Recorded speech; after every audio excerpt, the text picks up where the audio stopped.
ഇന്ന് വായിക്കുന്ന വിശുദ്ധ വേദപുസ്തക ഭാഗം ആവർത്തന പുസ്തകം 23-ാം അധ്യായം 1 മുതൽ 25 വരെയുള്ള വിശുദ്ധ വാക്യങ്ങൾ വായിക്കുന്നത് കേൾപ്പീൻ. ആവർത്തന പുസ്തകം 23-ാം അധ്യായം 1 മുതൽ 25 വരെ. ഷണ്ഡനോ ചിഹ്നലിംഗനോ യഹോവയുടെ സഭയിൽ പ്രവേശിക്കരുത്. കൗലടയൻ യഹോവയുടെ സഭയിൽ പ്രവേശിക്കരുത്. അവൻ്റെ 10-ാം തലമുറ പോലും യഹോവയുടെ സഭയിൽ പ്രവേശിക്കരുത്. ഒരു അമ്മോന്യനോ മോവാബിനോ യഹോവയുടെ സഭയിൽ പ്രവേശിക്കരുത്. അവരുടെ 10-ാം തലമുറ പോലും ഒരു നാളും യഹോവയുടെ സഭയിൽ പ്രവേശിക്കരുത്.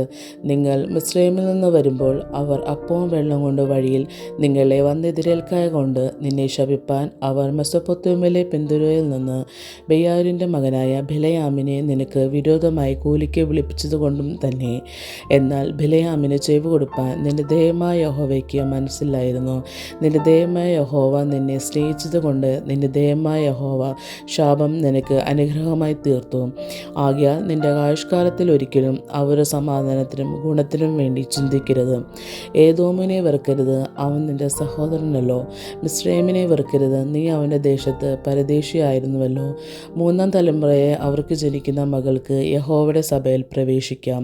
ശത്രുക്കൾക്ക് നേരെ പാളയമിറങ്ങുമ്പോൾ കൊള്ളരുതാത്ത കാര്യമൊന്നും ചെയ്യാതിരിപ്പാൻ നീ സൂക്ഷിച്ചു കൊള്ളണം.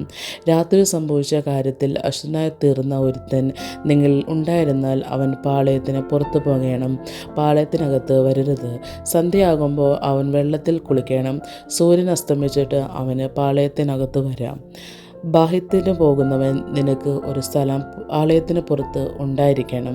നിന്റെ ആയുധങ്ങളുടെ കൂട്ടത്തിൽ ഒരു പാരയും ഉണ്ടായിരിക്കണം. ബാഹ്യത്തിന് ഇരിക്കുമ്പോൾ അതിനാൽ കുഴിച്ച് നിന്റെ വിസർജനം മൂടിക്കളയണം.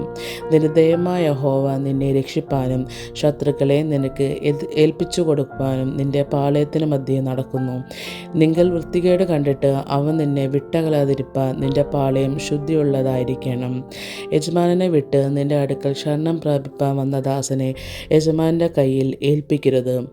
അവൻ നിങ്ങളുടെ ഇടയിൽ നിന്റെ പട്ടണങ്ങൾ ഏതെങ്കിലും തനിക്ക് ബോധിച്ചെടുത്ത് നിന്നോട് കൂടെ പാർക്കട്ടെ. അവനെ ഞെരുക്കം ചെയ്യരുത്. ഇസ്രായേൽ പുത്രന്മാരിൽ ഒരു വേശ്യ ഉണ്ടാകരുത്. ഇസ്രായേൽ പുത്രന്മാരിൽ പുരുഷമതിനുകാരനും ഉണ്ടാകരുത്.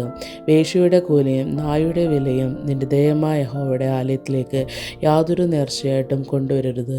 ഇവ രണ്ടും നിന്റെ ദൈവമായ യഹോവയ്ക്ക് അർപ്പാകുന്നു. പണത്തിനോ ആഹാരത്തിനോ വായ്പ കൊടുക്കുന്ന യാതൊരു വസ്തുവിനോ സഹോദരനോട് പലിശ വാങ്ങരുത്. അന്യനോട് പലിശ വാങ്ങാം, എന്നാൽ നീ കൈവശമാകാൻ ചെല്ലുന്ന ദേശത്ത് നീ തൊടുന്നതിലൊക്കെയും നിന്റെ ദൈവമായ യഹോവ നിന്നെ അനുഗ്രഹിക്കേണ്ടതിന് സഹോദരനോട് പലിശ വാങ്ങരുത്. നിന്റെ ദൈവമായ യഹോവയ്ക്ക് നേർച്ച ചേർന്നാൽ അവ നിവർത്തിപ്പാൻ താമസം വരരുത്. അങ്ങനെ ചെയ്താൽ നിന്റെ ദൈവമായ യഹോവ നിന്നോട് ചോദിക്കും, അത് നിങ്ങൾ പാപമായിരിക്കും. നേരാതിരിക്കുന്നത് പാപമാകുകയില്ല.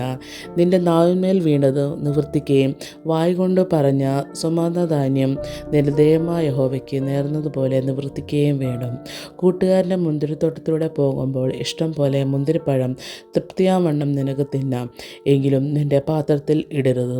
കൂട്ടുകാരൻ്റെ വിളഭൂമിയിൽ കൂടെ പോകുമ്പോൾ നിനക്ക് കൈകൊണ്ട് കതിർ പറിക്കാം, എങ്കിലും കൂട്ടുകാരൻ്റെ വിളവിൽ അരിവാൾ വയ്ക്കരുത്. ഇവിടെ നിശ്ചയിക്കപ്പെട്ട വിശുദ്ധ വേദഭാഗം വായിച്ചു തീരുന്നു. എന്റെ